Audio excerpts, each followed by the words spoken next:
ইতিমধ্যেই কিন্তু পশ্চিমবঙ্গ রাজ্য সরকার সিদ্ধান্ত নিয়েছে। সেই প্রকল্পের নাম বলার আগে অবশ্যই আপনাকে বলবো ভিডিওটা লাইক করে দিন, চ্যানেলটাকে সাবস্ক্রাইব করে দিন এবং এই ভিডিওটা একটু বেশি বেশি শেয়ার করে দিন যাতে করে সবার কাছে এই ভিডিওর আপডেটটা পৌঁছায়। তো দেখুন, এই যে আপডেট রয়েছে, বাংলা আবাস যোজনার টাকা আটকে রেখেছে কেন্দ্র। এটা তো আপনারা জানেন, অনেকদিন থেকেই, অনেক বছর থেকেই পশ্চিমবঙ্গ রাজ্য সরকার কিন্তু দাবি করছে যে বাংলা আবাস যোজনার টাকা আটকে রেখেছে কেন্দ্র। এবার এই যে বাংলার যে আবাস যোজনা রয়েছে, সরকারি ঘরের যে টাকাটা রয়েছে, সেন্ট্রাল গভর্নমেন্ট কিন্তু আটকে রেখেছে, এটাই কিন্তু দাবি করছে। নবান্নের তরফে কেন্দ্রের কাছে বারংবার চিঠি দিয়ে বাংলার প্রাপ্য টাকা মিটিয়ে দেওয়ার দাবি জানানো হয়েছিল।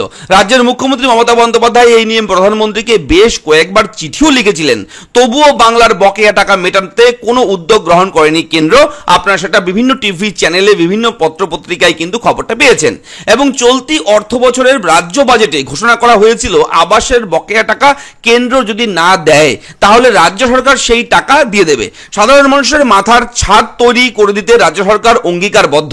রেড রোডে আয়োজিত ধর্ণা মঞ্চ থেকেও সে কথা ঘোষণা করেছিলেন রাজ্যের মুখ্যমন্ত্রী মমতা বন্দ্যোপাধ্যায়। লোকসভা নির্বাচনের আগেও মমতা বন্দ্যোপাধ্যায় একথা সাধারণ মানুষকে জানিয়েছিলেন। এবার সেই টাকা পেতে চলেছে উপভোক্তারা। নবান্ন সূত্রে খবর, আগামী ডিসেম্বর মাস থেকে রাজ্য বাড়ি তৈরির প্রথম কিস্তির টাকা ছাড়া শুরু করবে। তো জানিয়ে রাখি, গত ডিসেম্বর মাস থেকে কিন্তু বাংলার এই যে টাকা, বাংলার যে মানুষ এই বাড়ির টাকা কিন্তু পাওয়া শুরু করে দিয়েছে।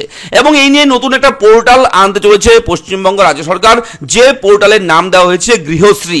এই গৃহশ্রী নতুন পোর্টাল, এই প্রকল্প গৃহশ্রী স্কিমের মাধ্যমে কিন্তু সেই টাকার ডিস্ট্রিবিউশন শুরু করে দিয়েছে অলরেডি। এবং অবশ্যই পোর্টাল কিন্তু ইতিমধ্যে চালু করার জন্য তৎপর হয়েছে পশ্চিমবঙ্গ রাজ্য সরকার। নতুন পোর্টাল খুব শীঘ্রই কিন্তু আবার চালু করবে রাজ্য সরকার।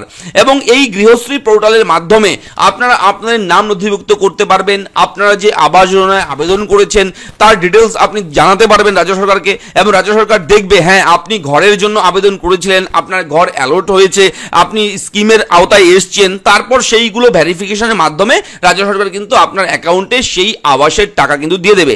যে টাকা কেন্দ্রীয় সরকার দেওয়ার কথা ছিল সেই টাকা পশ্চিমবঙ্গ রাজ্য সরকার কিন্তু দেবে। এবং অলরেডি অনেকেই কিন্তু টাকা পেয়েছে, অনেকেই আবার পায়নি। তো আবাস যোজনার টাকা যদি আপনি পেয়ে না থাকেন, কমেন্ট বক্সে জানাবেন আপনার জেলার নাম এবং আপনি ডিটেলসে আপনার কথা আপনি কমেন্টে লিখে জানাতে পারেন।